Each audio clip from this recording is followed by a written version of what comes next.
Jet max liquid 3 गुना ज्यादा सफाई।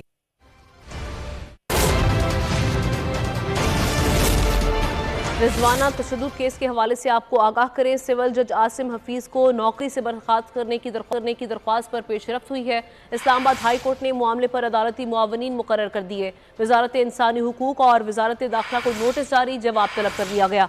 वजारत दाखिला ने क्या इकदाम किए या किए जा सकते हैं, रिपोर्ट तलब कर ली गई। इस्लामाबाद हाई कोर्ट के चीफ कमिश्नर इस्लामाबाद को फैसल सिद्दीकी, ज़ैनब जिंजुआ, मरियम सलमान अदालती मुआवनीन मुकर्रर। शहरी की जानिब से दायर दरख्वास्त रिट पटिशन में तब्दील। दरख्वास्त में लगाए इल्ज़ामात संजीदा इक़दामात के मुतकाज़ी हैं।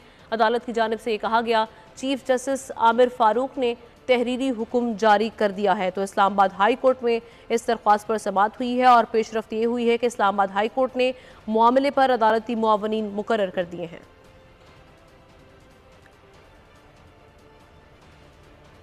डॉलर के ज़ख़ीरा अंदोज़ों के